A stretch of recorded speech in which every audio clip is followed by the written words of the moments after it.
Hi, everybody. Can you hear me? Can you hear me okay?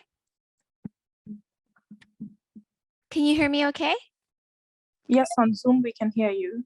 Okay. Can you respond, Vanessa, when she's asking in person? Okay. Yeah. I'm gonna assume that everybody can hear me. Hi, everybody. It's nice to see the audience. Um, okay. If you can hear me, please wave hi, just so I know. Okay, excellent. Hi. I can see everybody. Okay, great. It's good to see everybody, and I'm sad that I can't make it in person. I've been to Ghana about 2 times, and I had a great time each time. So hopefully I'll be back for the next one in person. I wanted to talk to you a little bit about um, the motivations for why I started a new research institute called the Distributed AI Research Institute. It's an interdisciplinary AI Research Institute, and it has a lot to do with the topic today that I want to talk about, which is, beyond the hype and exploitation, and trying to do something uh, real and tangible and useful for people who are often forgotten in these kinds of technologies. So this is there. And first, I want to talk about various values that we wanted to institute. The first one is, and I'll talk about each of some of these in detail later. The first one is community, not exploitation. So AI research in general, but AI research has a lot of exploitation baked into it. So from how you get the data to how you extract knowledge from communities and people who have a lot of knowledge but don't necessarily have the technical expertise or don't necessarily have a pedigree like a degree or a PhD, but a lot of knowledge is extracted from these people without compensation. And that's something we want to avoid in our research process. The second one is healthy, thriving researchers. We want to make sure that everybody is healthy and happy, and because you can't do research if you're always worried about the next deadline and you're just publishing all the time, you're not slow. It's very difficult to put ethics as the starting point of your research. The second one is comprehensive principled processes, right? And that means that if we're working on something and we decide that we shouldn't put it out there or it's not ethical, we want to have a process to determine that and stop, right? Our goal is not to just put things out there. Our goal is to put things that we think are useful for people we care about, communities we care about. And finally, here it says proactive pragmatic research. It means that we don't start from the assumption that any type of technology needs to exist in the first place, right? We don't come from the assumption that things are inevitable. So a lot of times when people talk about AI, especially large language models or things that require lots and lots of data, lots and lots of compute power, people assume that these things just need to exist.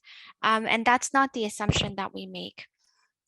So I just want to talk about, and so how do you operationalize these values? To me, it starts from the people, right? So DARE is distributed around the world. So the first thing that came to my mind when I wanted to start this thing was I wanted it to be distributed because one place in the world, which is Silicon Valley, has an outsized influence on the world in the way technology is built.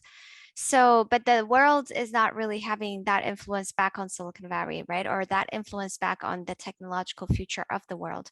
So I wanted to make sure that I had people out there who are distributed wherever they are from, wherever they want to stay, and who don't want to have to move to a different location because we don't want to be contributing to the brain drain. We want to be contributing to people staying in their communities and working there.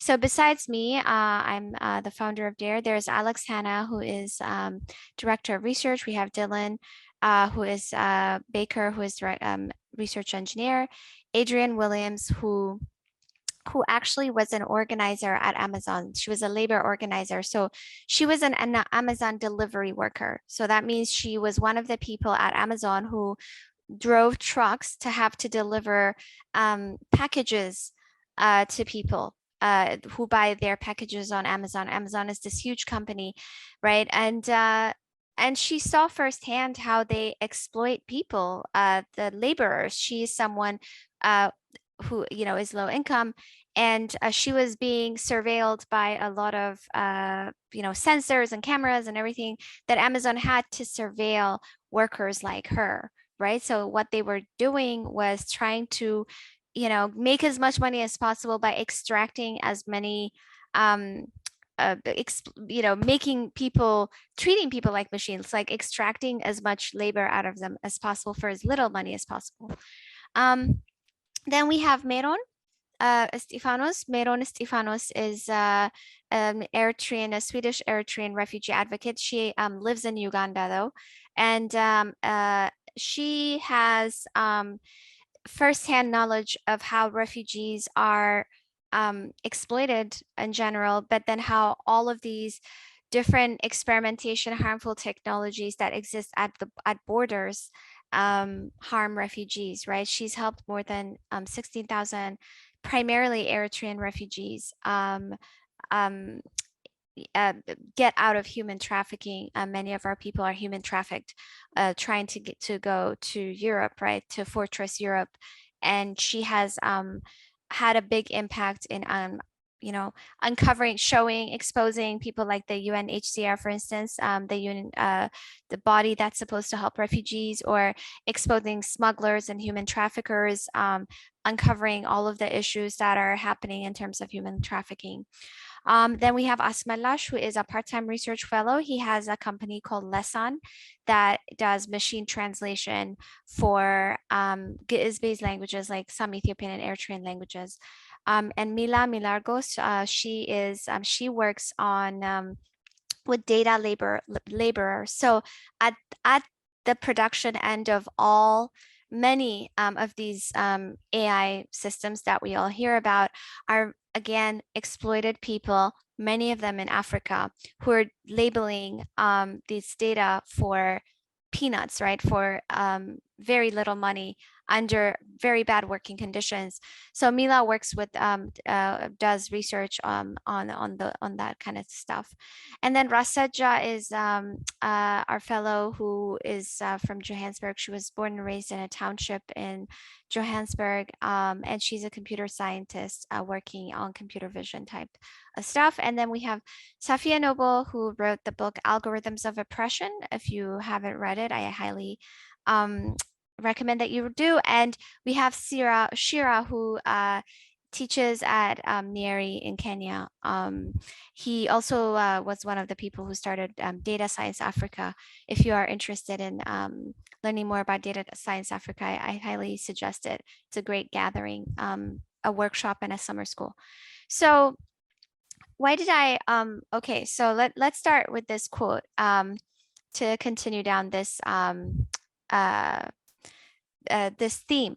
So Karen Howe is a journalist in MIT Tech Review, and she has a whole series called AI Colonialism, which I highly recommend everybody reads. And so then she wrote, when a company like Google or Microsoft or OpenAI builds these gargantuan models so that they, our benevolent tech dictators, get to exclusively decide what kind of problems they want their models to tackle, that does not make the world a more equitable place. On top of that, name one technology in history that has successfully been redistributed completely equitably from the bastions of privilege and power to the have-nots in society. We've yet to achieve this with even the most basic resources like water, paper, electricity, and internet. So the centralization of power, right, with these companies, it's not a good thing. Here's another quote from another journalist called Gideon Lewis Krause. He says, the most important thing happening in Silicon Valley right now is not disruption, Rather, it's institution building and the consolidation of power on a scale and at a pace that are both probably unprecedented in human history. And when you look at any sort of tech development, but especially AI, when you look at the history, the way the funding starts, right, is there are two big sources of funding. One is governments and war. Governments want to create horrible warfare machines, right? Autonomous machines that can kill people remotely more efficiently, as efficiently as possible. And one is corporations, and corporations want to centralize power and create as much profit as possible for as little work, cost as possible, right? And so they're interested and they pump a lot of money into AI. So you look at, for instance, machine translation. It has its a lot of origins in the U.S. With the Cold War and the U.S. Russia kind of war, and they wanted to spy on each other and understand what they were saying, and that's really what they wanted to fund. And so when we think about the future of technology, right, we have to think about what kind of path we've been set, what kind of foundation has been created, right? Because it's kind of like, if if we were talking about AI for social good, for instance, if we first build a tank, that a tank has a specific kind of functionality, right? It's created for warfare. And then we don't want to retrofit the tank and say, we want to now let's do tanks for good, right? Or, tanks for agriculture. I think we just need a different foundation, a different avenue to have technological development rather than trying to retrofit all of the systems that have been created for, specifically warfare. So this is the kind of Karen House series that I highly recommend. I think it's, as people develop their data science careers, I think it's important to have a consciousness, to have this political consciousness as to how the development of this technology is affecting the African continent, and to have different avenues instead. So one example here is how labor exploitation drives this whole industry. So whether it is large language models, right, that require anything that requires lots of data, or social media platforms that have a lot of scale, and that are making lots of companies based out of the Bay Area, the Silicon Valley, right? Lots of money at the cost of a lot of other people.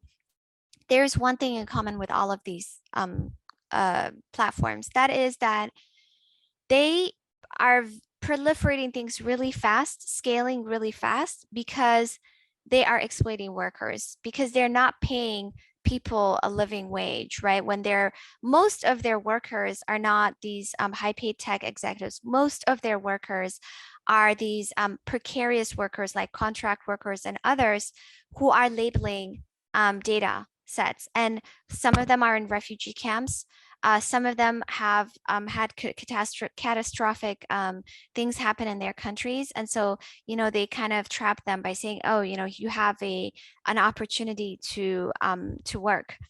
So there was an article recently about Kenya.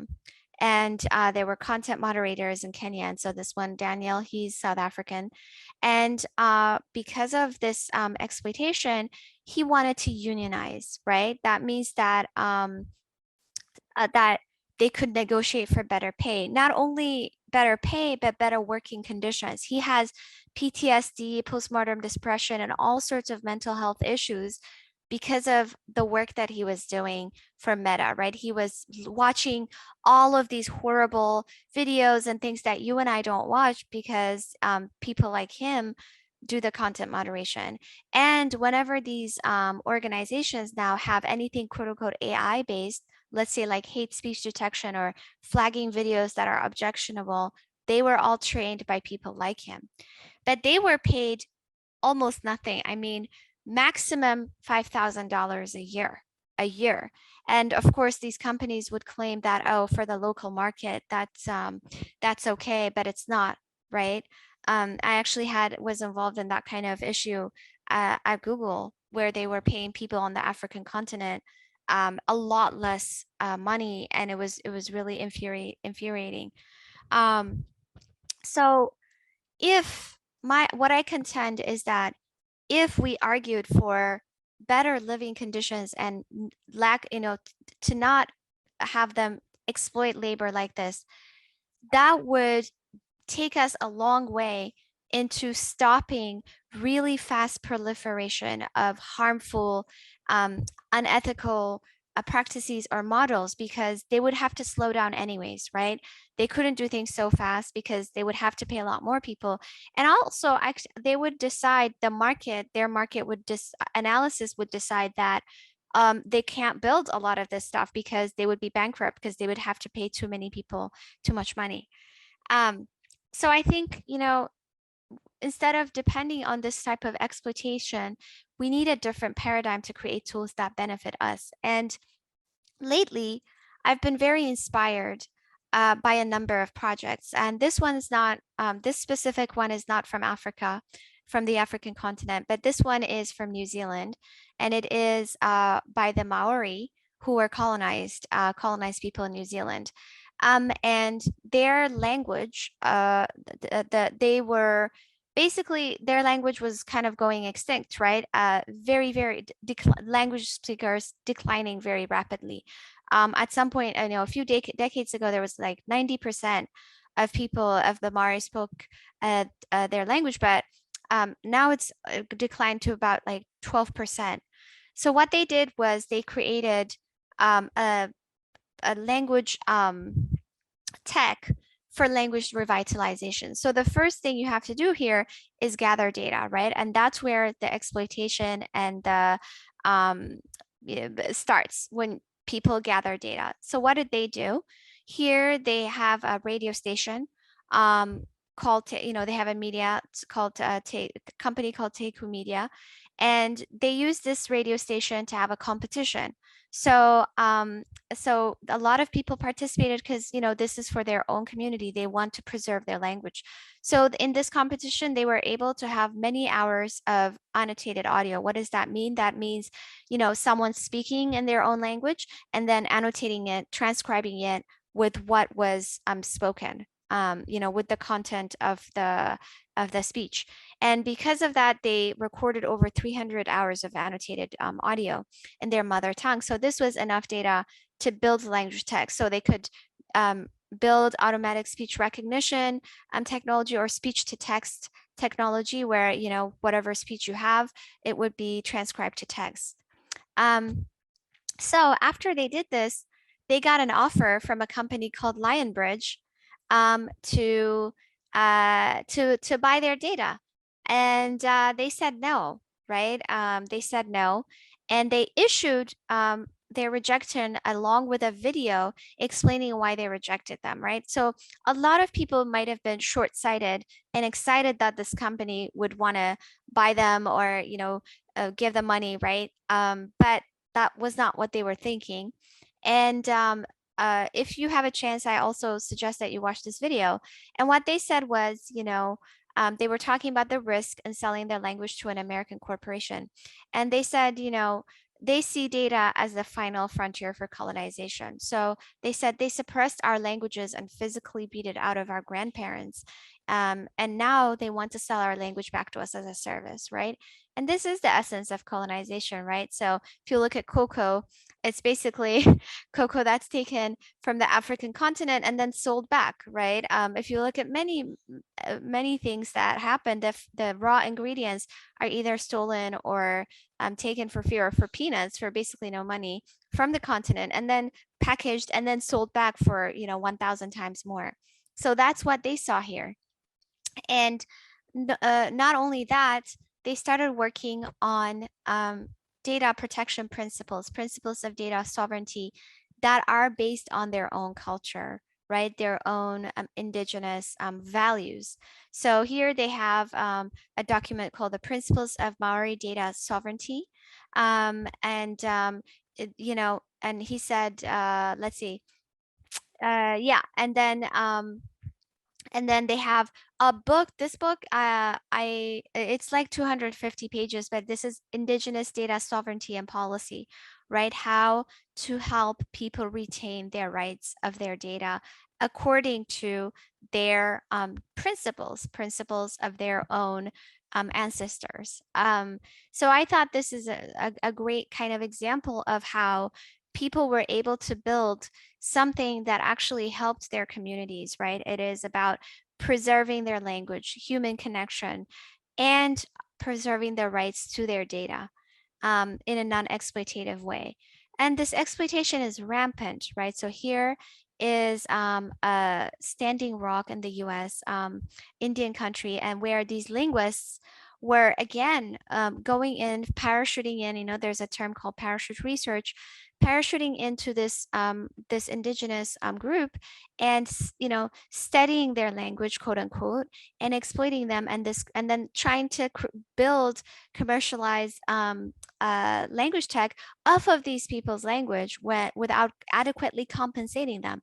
So they just banned them, right? They banned them. The Lakota tribe banned this language consortium, and they said, they were basically misleading our elders to believe that first language speakers who are grossly uncompensated and unattributed expertise will freely benefit our language learners, when in fact, all their products are generated for sale to our own people and to a global commercial audience without any provision to protect or maintain sacred stories or knowledge as an inalienable, non-transferable collective birthright for our children and grandchildren.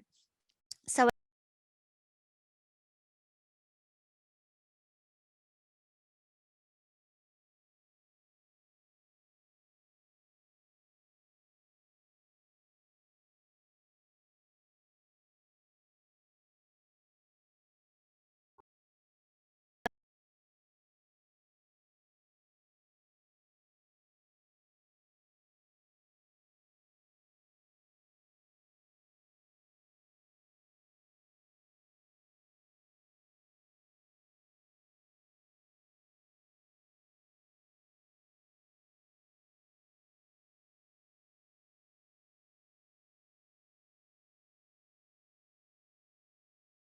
it's kind of a similar idea. So there's a whole bunch of people in Masakani. And then, of course, I have to give a shout out to Ghana NLP, given that this is an event in Ghana. So, these kinds of initiatives are great because they make sure that one company located in one location in the world doesn't get all of your data and all of your information and then try to sell things back to you using that information, right? It's much better to have a bunch of distributed initiatives and a bunch of distributed companies that know the context of their own people and try to serve their people based on that context. I wanted to give two more examples of things that I thought were good and done in a good way. So this is from my former colleague Ernest. He's at Makerere University, and his collaborators, and they've been working for a long time on cassava disease diagnosis. And so, as you all know, cassava is a very important food security crop, right? A very important crop in sub-Saharan Africa. And they say that it's grown by at least 80% of smallholder farmer households in sub-Saharan Africa. So this is not like large industrial agricultural corporations. These are small holder individual households, right? And especially because of climate change and all the locust invasions, at least in East Africa, these viral diseases are a major source of poor yield in cassava. There's all of these disease, and in order to diagnose these disease, it's very difficult. So you have experts who have to travel from towns to a lot of rural areas, and there aren't that many of these experts. And so given the few experts and the households, a lot of people don't have a good way of tracking the health of their farm over time. And so what they do is experts just look at have a visual inspection of the plant, and then that's how they diagnose it. So what they did, what Ernest and his collaborators did, was they created a computer, like a phone app to, because a lot of people have phones, to automate the diagnosis, right? So here you can see, it's basically a classification problem. So here you can classify disease incidence, right? Is it healthy or not healthy? But also not just that. So here's a healthy leaf. You can, there's also like the level of severity, right? Now from one, IMNO, I forgot what these stand for actually, but it's from less to more severe, right? And different kinds of oh yeah, these are different kinds of disease, sorry, at the top. And then you have disease severity. So for that, you have different kinds of disease. And then so for example, 1, 2, 3, 4, if you look at one of the disease at the second column, you can also classify, try to classify the disease severity. And in most, like I said, in many of these kinds of research, or applications, even questions, it always starts from the data, and how you get the data, how you work on the data, who you collaborate with, how people collaborate with you. Are you exploiting them? Are you adequately compensating them? Are you, having all sorts of guardrails? Are you adequately labeling the data, right, properly? And that takes a lot of time, right? That takes a long time. And so there's other kinds of things that they can do also, like for instance, counting pests, right? So these are counting kind of, this is like a counting problem. The final example I want to give you is from our institute. So this is a research project that was led by Rasaja, who is, like I said, a research fellow, and it is, collaborators are Nialang, Luzango, and Richard. So I'm the only non-South African in this project. So this project is about using satellite imagery to analyze the impacts of spatial apartheid. And so, supposedly apartheid has ended in South Africa, right? Legally. But if you look at the, the economic conditions, or if you look at, townships versus suburbs, for instance, it's as if it hasn't ended, right? So here you can look at this aerial photo, and on the left you have a suburb, and on the right you have a township. So townships are, you can see they're very small plots of land. They're kind of more uniform. And suburbs are large and green. And this segregation was instituted by the basically Group Areas Act, which is the Apartheid Act, as we call it.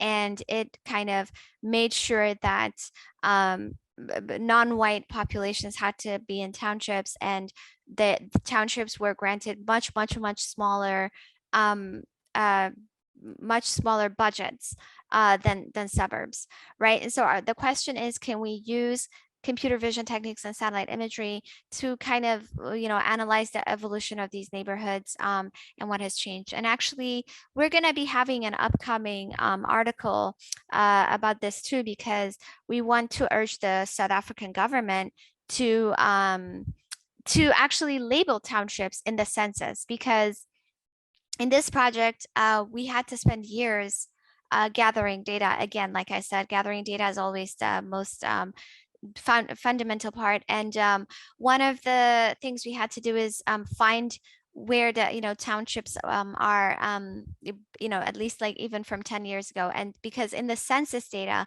they lump townships and suburbs together, right? Imagine, these are two, you can see the difference, right? These two are not the same kind of neighborhood.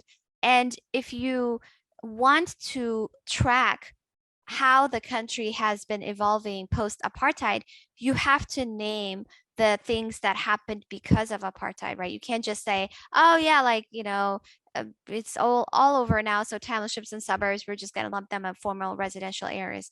That makes it difficult to track what the evolution has been. So these are satellite time-lapse images that you can see. And you know, you can see how the neighborhoods have been populating, right? I believe this is the construction of a mall or something. I don't remember. But this is where Rasaja grew up, right? She grew up in this township, like I said. So this is a project about her own, you know, people in her own community, which to me, again, goes back to one of our values: community, not exploitation. So if you look at the satellite images, this is an example. Again, like this is just to show how it can tell you, you know, the evolution of some of these neighborhoods, right, from 2011 to 2017. This is an example. So what we did was we created a data set of different neighborhoods, so segmenting out different neighborhoods, and that was what took most of our time and where we needed a lot of innovation, but I'll point to the paper if you want to read more details.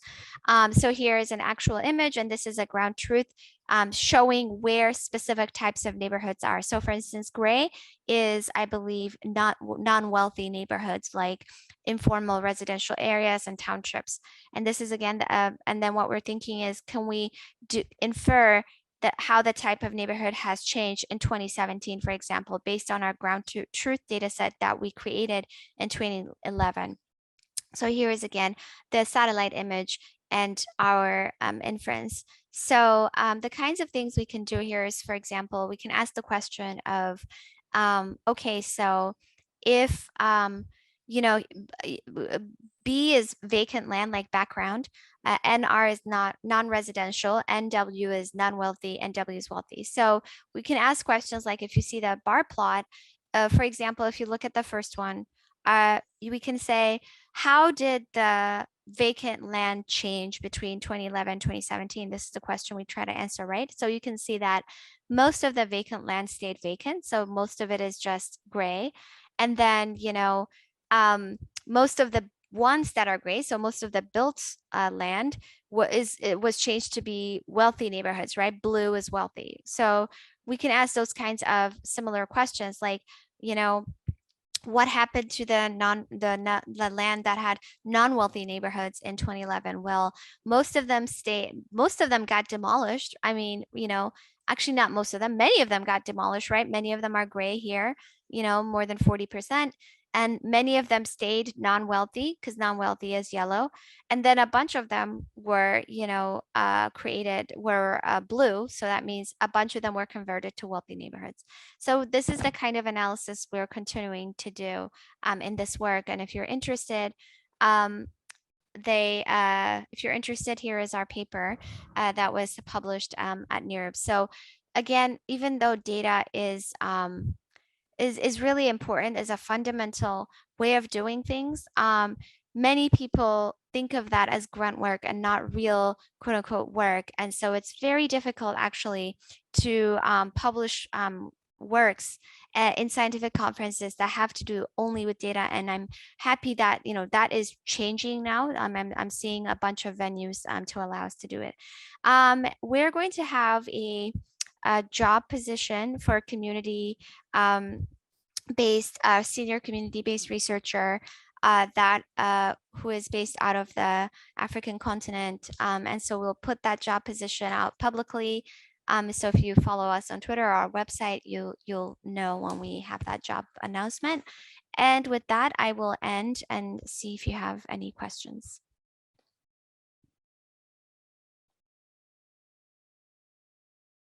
I don't know how we're going to take questions, but yeah, I'm here for questions if anybody has them.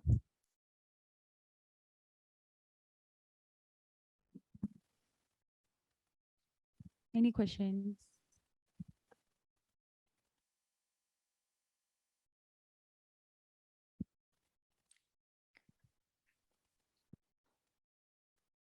I think Deborah has one here. Okay, hi Timnit, thanks so much for the very nice presentation. My question is with regards to selling short of our skills as Africans. So let's take it that I'm based in Ghana and I have to do data labeling where that I earn between $200, $300 probably a week or 2 weeks in Ghana. If I compare or convert this 200 to our own currency, this is quite substantial amount of money, and probably even better than what others who probably work for other Ghanaian companies will be earning. So if I probably would have to sell short my skill to be able to earn this amount of money, if I compare to my own surrounding, I would surely prefer to do that because I'm still earning more. Though if we look at it from the diaspora, you're being paid less. So this probably points the fact that there's probably something that is also wrong with our own continent as well as Africans, either from our own government, how our government runs things, unemployment rates and others. So what can we do in our own way that could help us stop underselling our own skills out there just because of the money that you would end up earning? Because I think partly it's also due to the circumstance in which we find ourselves. Yes, I mean, I think there are two different ends of things. The end that I talked about, the part that I addressed was kind of the opposite of what you said, right? What you're saying is you will make more money if you, do a job that is lower skilled than what you can do, right? Correct? Let's just say you have a skill of data labeling, which you do correctly. In Ghana, you'll be paid less because you're paid in cities. But if you do Oh, it right. yeah. Okay, If but you if you do, Yes, if you do it for, let's say, a company based in the US or Europe, you're being yeah. paid, let's say, in euros, but probably lesser than someone else who probably lives in the US would be Oh, paid for that same absolutely. type of job. Absolutely, and that's why they outsource it. But the thing is, it's even more insidious than that because so for example, the example that I gave in terms of the AI colonialism series that Karen Howe has, or the example of the Time article, Daniel, where Daniel and the content moderators in Kenya. Um, so what they would say is, okay, for each country, we'll look at the local market. So let's say if there's no tech company in the country, they'll say, then they can just set the local market as low as possible, right? As they want. But then they'll say, and because there's, like you said, there could be a lot of unemployment, a lot of poverty. So they can say, oh, whatever you get is going to be better than anybody else, so it's okay. And then a lot of times they also take advantage of economic catastrophe. So there are a lot of data labelers in Venezuela, and Venezuela is under collapse right now, right? So then now they can just do whatever they want with you, right? Because you don't have options of going to another or company, because there might not be other companies. You might have to, yes, support a lot of people or whatever. So now, in addition to paying you peanuts, you don't have time to develop your skills. Many people wanted to look at this as a part-time job, especially, for instance, the example of Kenya, and have time to go to school and develop their skills. They didn't get a chance to do that. Many people are traumatized mentally because of the type of job that they were doing, right? And so there's many more examples there. And yes, our governments are in a huge, portion of it, they are to blame, right? They are many times to blame. There was just another recent article of a company called WorldCoin. And WorldCoin again is headquartered in San Francisco, and they have a $1 billion or $3 billion valuation. And they're a Web3 company who said that, oh, they want to reduce fraud by having everyone's biometric information. That's how you log in. So your eyeballs, they take data, they force people to give up their biometric information, like your iris, and they take a 3D scan of your body. And people, even people who don't know much about the internet and stuff, knew that this was not correct, this was not right, right? And they were like scamming them. They were saying that you'll get money if you get this data, etc. Now, they were bribing government officials to even help them do this. So, so if we had governments that protected their own people, of course this would not happen, right? And in Kenya, I guess now, they're getting sued. Because they said that they broke the labor protection laws, right? But yeah, because that's what they do in all cases. When you look at experimentation, the experimentation happens on vulnerable populations, and these populations are populations they perceive as not having adequate protection. So for example, if you look at AI in medicine, for instance, they do a lot of experimentation on people in Thailand, in Kenya, in etc. Why? Because they don't have strong laws or anything that protects patients, right? So they do that right off the bat. Even the whole Cambridge Analytica thing scandal, they were experimenting in Nigeria before they did it anywhere else. So we don't have any bodies that protect, that whose first priority is to protect Africans. In fact, there was a letter by the refugees in Libya, written, addressed to the African Union, of the saying this, like, you're failing us, you're not, protecting us, kind of thing. And I agree with that. Does that answer your question? Yes, it does. Yeah. So I was just wondering what we could do as Africans for our own selves. Like, Yeah, where can we fight this from? I think that it's just like sometimes feel so, there is trying to have have ways to hold governments accountable. I do think that strong partnerships with people in the with people in the continent and in the diaspora would help, kind of trying to sidestep some of these governments. So for me, that was one of the reasons I wanted to create DARE, right? I have DARE. It's a research institute. Everybody gets paid the same, regardless of where they live. That could create a little bit of issues because some places are definitely a lot more expensive than others. And so people might have, their costs are different. So we might need to adjust it somehow. But if we hire someone, out of Accra, out of Nairobi, out of whatever, or in New York, they get paid the same. So we don't have an incentive to quote unquote outsource. If we hire someone, it's because we want them to be on the continent. We don't want to contribute to the brain drain, and we want them to stay there and to make a good amount of money and to not sell themselves short in terms of skill. And then my hope is that when they collaborate with other people, they're collaborating with people there, right? Or when they are creating initiatives or workshops or things like that, they're helping build the ecosystem. So that's what I'm trying to do. And in many places, you can't depend on your government at all. The government is the problem, right? So I really like some of these collectives. Like I said, these collectives like Masakane, these collectives like organizations like Ghana NLP, or like Data Science Africa, the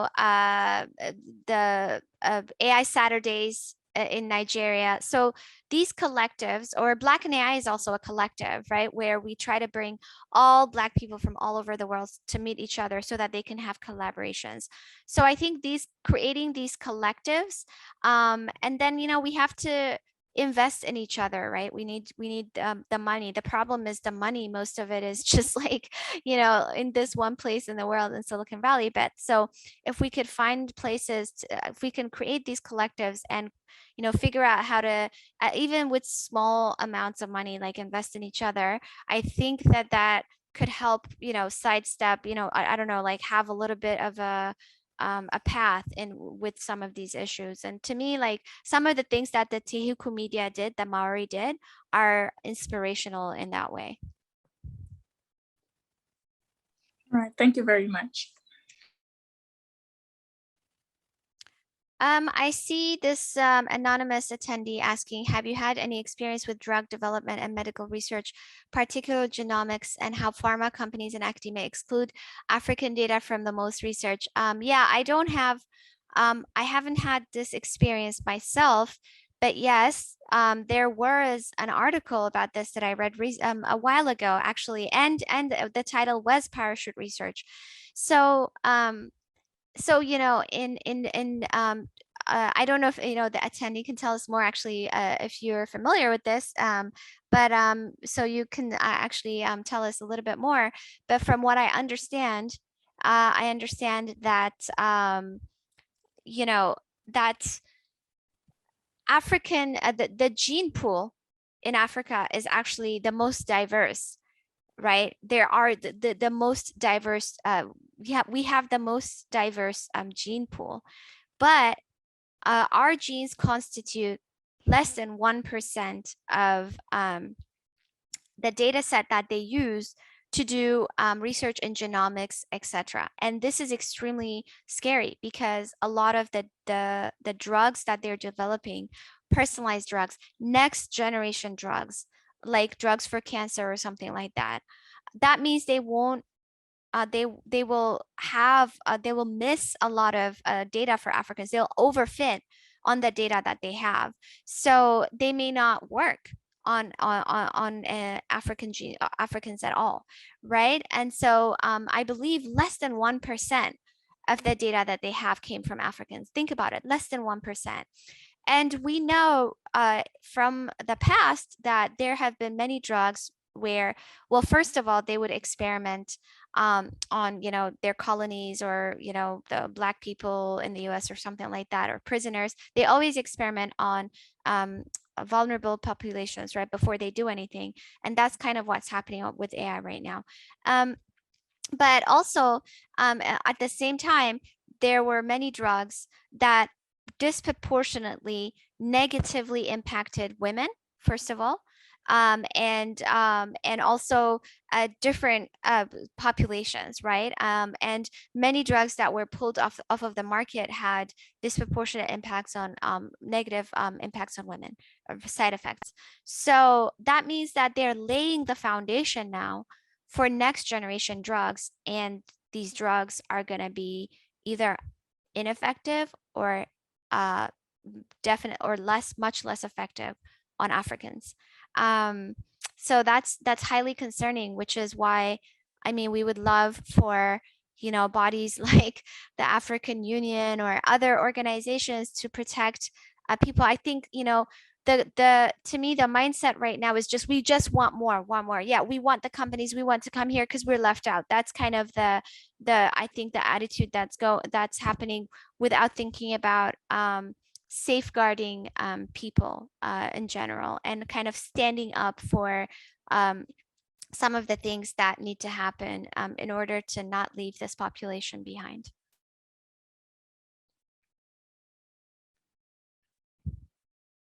Any questions? Oh, okay, so thank you very much, Doctor, for your insightful presentation. So I'd like to take a short break, just a quick stretch, and prepare for the panel discussion. All right. Thank you for having me. Bye, everybody. Good to see you. Bye.